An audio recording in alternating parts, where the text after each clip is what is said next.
बबली आज सुबह ही सुबह भोजन ढूंढने के लिए जा रही थी कि उसे एक वीरान सी जगह पर एक छोटा सा बच्चा नजर आया। बबली इतने छोटे हाथी के बच्चे को अकेला देखकर बहुत ही हैरान होती है और उसके पास उतर जाती है। अरे छोटे हाथी, आप यहाँ अकेले क्यों घूम रहे हैं? कहीं आप खो तो नहीं गए और अपने परिवार से अलग तो नहीं हो गए हैं? जी जी छोटे पक्षी, मैंने अपने मम्मा पापा की बात नहीं मानी और अकेला जंगल में घूमने निकल आया था। वो तो मुझे हमेशा रोकते थे कि बच्चे अकेले बाहर नहीं जाते हैं, लेकिन मैंने उनकी एक भी नहीं मानी और अकेला घर से निकल आया और अब मैं घर का रास्ता भूल गया हूँ। आपने उनकी बात ना मानकर बहुत गलत किया है। छोटे पक्षी, इसीलिए तो मैं रास्ता भटक गया हूँ। अब मुझे समझ नहीं आ रही कि मेरा घर किस जगह पर और कौन सी दिशा में है। क्या आपको अपने घर के करीब कोई भी चीज नहीं याद? मैं सारा दिन जंगल में घूमती हूँ। अगर आप मुझे अपने घर के पास कोई जगह बताएं तो मैं आपको वहाँ ले चलूँगी। घर के पास जगह? हाँ, हमारे घर के पास एक नदी है। उस पर बहुत सारे फलदार पेड़ हैं। अगर आपको उस नदी का पता है तो प्लीज मुझे वहाँ ले चले ना। मेरे मामा पापा बहुत चिंता में होंगे। नदी और उस पर फलदार पेड़, हाँ मुझे उस नदी का पता है। चलो मैं आपको वहाँ छोड़ कर आती हूँ। चिड़िया हाथी के बच्चे के आगे आगे उड़ना शुरू कर देती है और हाथी चिड़िया के पीछे पीछे चलना शुरू कर देता है। हाथी का बच्चा तो घूमते घूमते घर से काफी दूर आ गया था। वो दोनों काफी देर चलने के बाद उस जगह पहुंच जाते हैं जहां छोटे हाथी के मामा बाबा रहते थे। छोटे हाथी ने जैसे ही अपने मामा बाबा को देखा तो उनके पास भागकर चला गया। अरे कहाँ रह गए थे मेरे बच्चे? हमने आपको हर जगह ढूंढा, लेकिन आप हमें कहीं भी नहीं मिले। हम तो सख्त चिंता में थे। सॉरी मामा, सॉरी बाबा, मैं ना रास्ता भटक गया था और बहुत दूर निकल गया था। वो तो ये छोटा पक्षी है ना, ये मुझे यहाँ लेकर आया है। ये बहुत अच्छा पक्षी है। अरे छोटी चिड़िया, हम आपका कैसे धन्यवाद करेंगे? आप ना होती तो हम अपने बच्चे को कभी ना देख पाते। ये आपका हम पर बहुत बड़ा एहसान रहेगा। अरे नहीं नहीं, मैंने कोई एहसान थोड़ी ना किया है। मुझे तो बहुत खुशी मिलती है किसी भी पक्षी की या जानवर की सहायता करके। जब मैंने इस छोटे हाथी को अकेला देखा तो इसकी भी सहायता कर दी। चिड़िया बहन, आपका हम पर बहुत बड़ा एहसान है। अगर आपको भी कभी हमसे कोई काम हुआ तो ज़रूर बताइएगा। हमें आपका काम करके बहुत खुशी होगी। जी जी, मैं आपको ज़रूर बताऊंगी। अच्छा, अब मैं जाती हूँ। आप इसका बहुत ख्याल रखिएगा ताकि ये दोबारा कहीं ना जा सके। जी हम ऐसा ही करेंगे चिड़िया बहन। बबली वहाँ से सीधा अपने जंगल की तरफ आती है, लेकिन वो अपने घर के रास्ते में देखती है कि काफी सारे पक्षी जमा हुए हुए थे जो कि किसी मसले पर बात कर रहे थे। चिड़िया भी उनके पास चली जाती है। अरे मटकू, क्या हुआ? यहाँ सब क्यों जमा हुए हो? सब ठीक तो है ना? बबली दीदी, आपको नहीं पता क्या कि कल रात से हमारे जंगल वाली नदी पर एक मगरमच्छ आ गया है जो कि किसी भी पक्षी को वहां से पानी नहीं पीने दे रहा। हम सब उसी से जान छुड़वाने के लिए कोई योजना बना रहे हैं। मुझे तो लगता है हमें कोई और नदी ढूंढनी चाहिए जो कि आसपास ही हो। इस मगरमच्छ से भला हम कैसे मुकाबला कर सकते हैं? मेरे दादाजी बताया करते थे कि मगरमच्छ तो पूरी की पूरी गाय खा जाते हैं। हम भला उसके आगे क्या हैं? हाय हाय, लेकिन ये तो कोई हल ना हुआ ना कालू भाई। कल को अगर वहां भी कोई ऐसा शिकारी जीव आ गया तो क्या वहां से भी पानी पीना छोड़ देंगे? इसका कुछ तो करना ही पड़ेगा। बबली, तुम ही कुछ बता दो ना। जब से आई हो चुप ही हो। तुम ही बताओ कुछ। हमारा तो दिमाग काम ही नहीं कर रहा। अब भला मैं क्या बताऊं? हम सारे जंगल के जीव इकट्ठे हो भी जाएं तो भी हम मगरमच्छ के सामने तो कुछ भी नहीं है ना। हमारा उससे कोई मुकाबला नहीं है। सारे पक्षी चुप हो जाते हैं। उन्हें अब बस किसी चमत्कार का इंतजार था। नीलों वाले जंगल में भी एक आया था मगरमच्छ। वहां तो एक बहुत शक्तिशाली हाथी था। उसने मगरमच्छ को मार मार कर भगा दिया था। अब हम भला हाथी जितना बड़ा जीव कहां से लाएंगे? बबली ने जैसे ही हाथी का सुना तो उसके दिमाग में फौरन से सुबह वाली बात याद आ जाती है और उसे याद आता है कि कैसे उसे हाथी ने कहा था कि अगर उसे किसी भी सहायता की जरूरत हो तो वो जरूर करेगा। पक्षियों, अब सब खुश हो जाओ। मैं अभी जाती हूँ और एक शक्तिशाली हाथी को लेकर आती हूँ।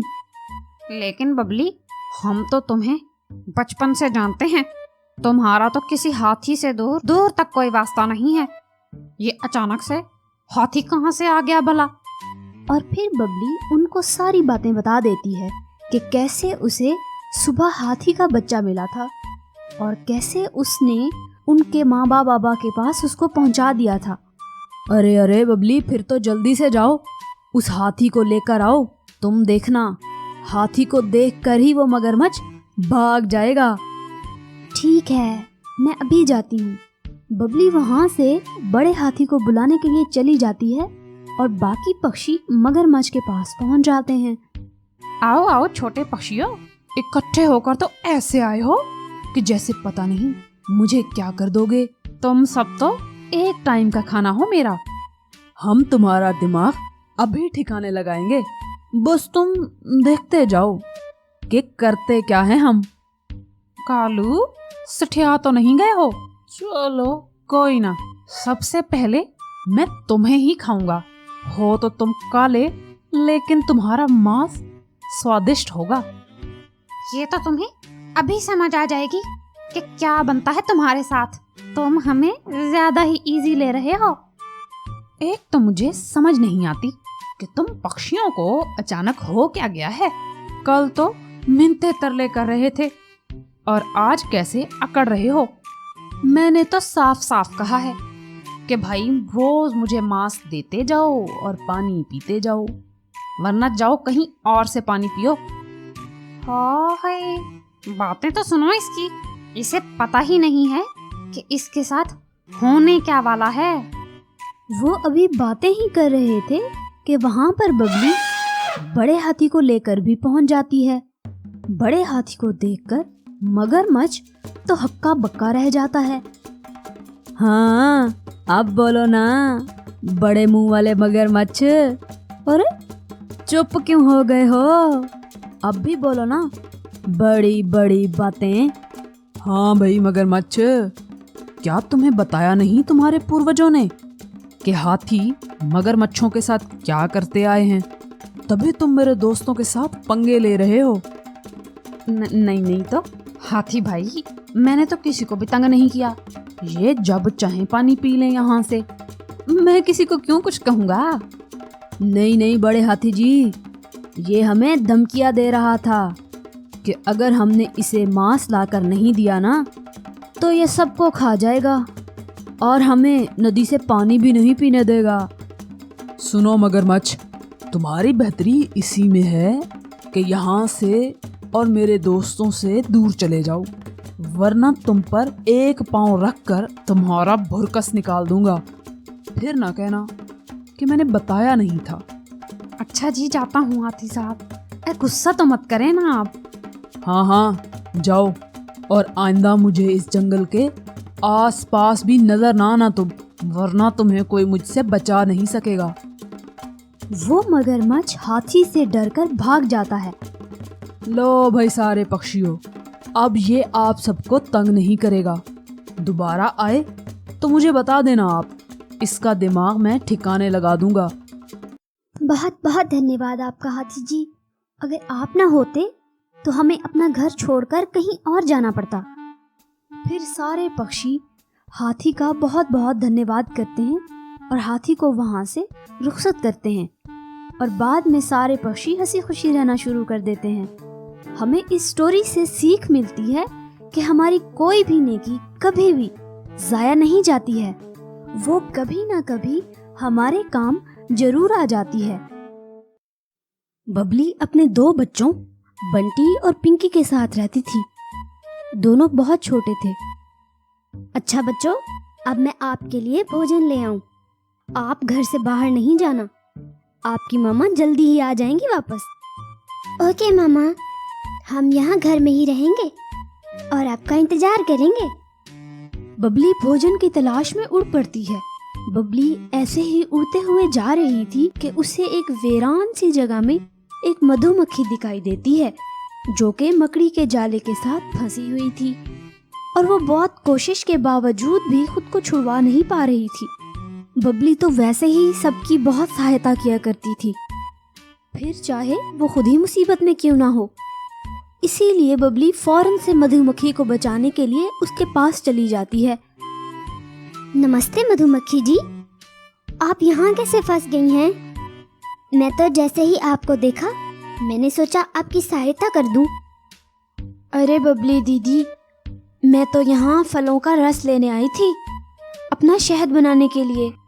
यहाँ किसी मकड़ी ने बड़ा सा जाल बनाया हुआ था और मैं इसमें बुरी तरह फंस गई हूँ। आप ना आती तो ये मकड़ी मुझे खा जाती। अरे चिंता ना करें मक्खी दीदी, मैं अभी आपको इस जाल से निकाल लेती हूँ। बबली मधुमक्खी को उस जाल से अलग कर देती है और अब वो आज़ाद थी और उड़ सकती थी। बहुत बहुत धन्यवाद दीदी। मेरा नाम टिंकी मक्खी है। आप चले, मैं आपको अपनी मामा के साथ मिलवाती हूँ। वो मलका मक्खी हैं, आपको अच्छा लगेगा उनसे मिलकर। अरे नहीं नहीं टिंकी मक्खी, मुझे जाना होगा। मुझे भोजन की व्यवस्था भी तो करनी है ना। मेरे बच्चे घर में अकेले हैं, वो मेरा इंतजार कर रहे होंगे।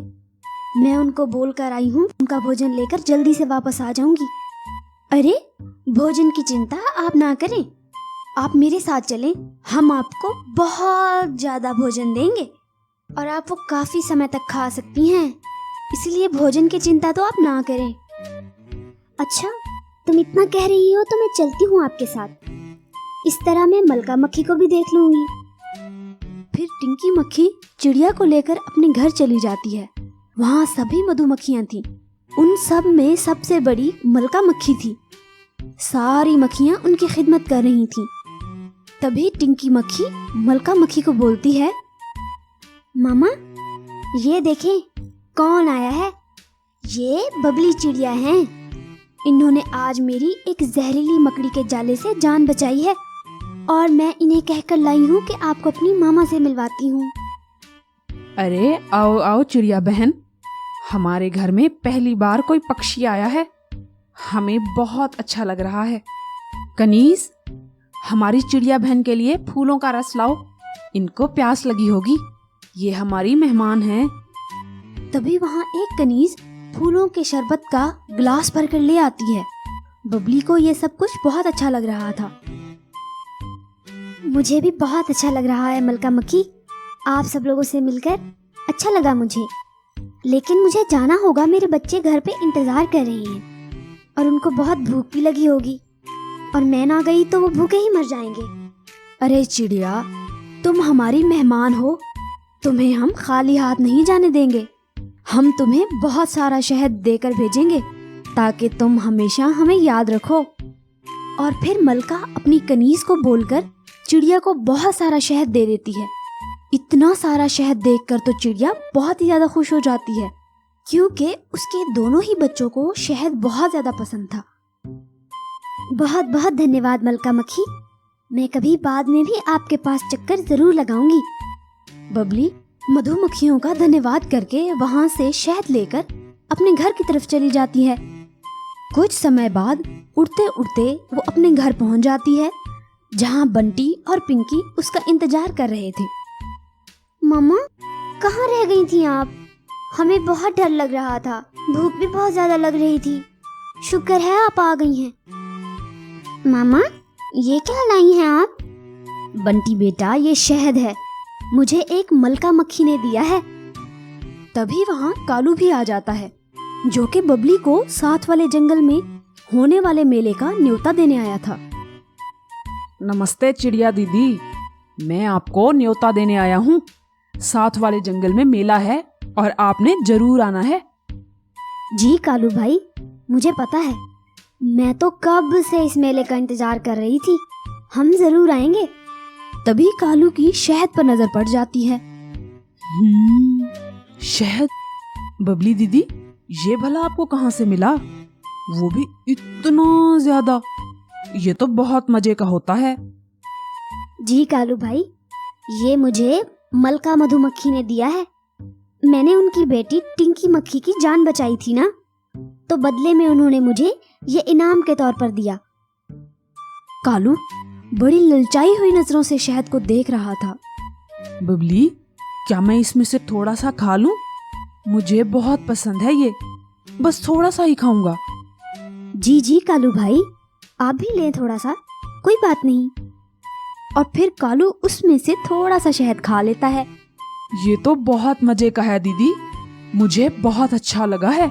अच्छा, अब मैं चलता हूँ, आप जरूर आना मेले में। कालू मेले का न्योता देकर वहाँ से चला तो जाता है, लेकिन उसके दिमाग में अभी भी शहद का ही स्वाद चल रहा था। कालू अपने घर चला जाता है। कितने मजे का था वो शहद, आज तक ऐसा शहद नहीं खाया मैंने कभी। बबली के तो मजे हो गए हैं। तभी कालू के अंदर का बुरा कौवा उसे कहता है, कालू, सोच क्या रहे हो? क्या तुम्हें नहीं पता कि तुम्हें क्या करना है, या वो भी मुझे ही बताना पड़ेगा? अभी जाओ और सारा शहद उठा लाओ। बबली तो इस समय सो रही होगी। और क्या चाहिए तुम्हें? लेकिन तभी कालू के अंदर का अच्छा कौवा बोलता है, नहीं, मैं चोरी नहीं करूंगा। हर बार तुम ही मुझसे गलत काम करवाते हो। अब भाग जाओ यहाँ से, मैं तो सोने लगा हूँ। कालू ये कहकर सो जाता है, लेकिन उसे सपने में भी बस शहद ही नजर आ रहा था और वो जल्दी से उठकर बैठ जाता है। लगता है अब तो जाना ही पड़ेगा, अब उस शहद को चुराना ही पड़ेगा। वैसे भी बबली की तो मधुमक्खी सहेली है ना, वो उसे और दे देगी। लेकिन मुझ गरीब को भला कौन देगा? कालू ये बोलकर चिड़िया के घर की तरफ चला जाता है। उस समय बबली और उसके दोनों बच्चे सो रहे थे और एक कोने में शहद पड़ा हुआ था और उसके साथ ही आग भी जल रही थी। कालू ने जब सबको सोता हुआ देखा तो वो बहुत खुश हुआ और फौरन से शहद के पास पहुंच गया। लेकिन अभी वो उसको उठाकर बाहर जाने ही लगा था कि उसकी दुम को आग लग गई, जो शहद के पास ही जल रही थी। लेकिन कालू को लालच में बिल्कुल भी कुछ नजर नहीं आया। हाय, आग! बचाओ मुझे, ये देखो मुझे आग लग गई है, वो भी इतनी ज्यादा। कालू का शोर सुनकर बबली और उसके दोनों बच्चे जाग जाते हैं। वो देखते हैं कि कालू की दुम को आग लगी हुई है और कालू के पास शहद पड़ा हुआ है। बबली सब समझ जाती है, लेकिन कालू को वो कुछ नहीं बोलती और फौरन से उसकी दुम पर पानी फेंक देती है, जिससे आग बुझ जाती है। कालू भाई, आपको शहद इतना पसंद आया था तो आप मुझसे मांग लेते। चोरी करने की क्या जरूरत थी भला आपको? पता नहीं आप चोरी करने से बाज क्यों नहीं आते हैं। बबली, मैं बहुत कोशिश करता हूँ कि इस बार चोरी नहीं करूँगा, लेकिन मेरे अंदर के कौवे ने मुझसे सब करवा दिया। कृपया करके मुझे माफ कर दो। कालू भाई, अच्छाई और बुराई हर जीव में होती है, हमें बस उसको कंट्रोल करना आना चाहिए। ये शहद आपको बहुत पसंद आया है ना? ऐसा करें, आप सारा ही ले जाएं, मैं और ले आऊंगी, लेकिन आइंदा चोरी ना करिएगा आप। सच्ची? हाय, बहुत बहुत धन्यवाद चिड़िया, मैं आइंदा चोरी नहीं करूँगा, पक्का वादा। और फिर कालू खुशी खुशी वो शहद लेकर वापस चला जाता है। हमें इस स्टोरी से सीख मिलती है कि हमें कभी भी चोरी नहीं करनी चाहिए और हमें अपने अंदर की अच्छाई और बुराई में संतुलन रखना चाहिए, वरना बुराई अच्छाई पर हावी होकर हमें नुकसान पहुंचा सकती है।